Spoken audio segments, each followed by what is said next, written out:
আসসালামু আলাইকুম। যে এখানে হলো এই যে মাছের ভর্তা,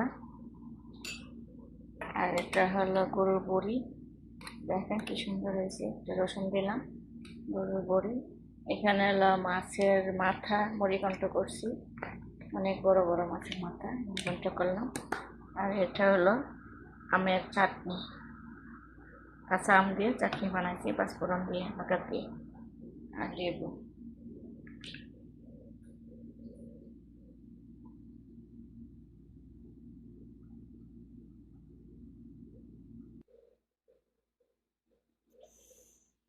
গরুর বড়ি খাইতে যে কত স্বাদ! আর আমার আচারটা এভাবে বানায় খেলে অনেক স্বাদ লাগে।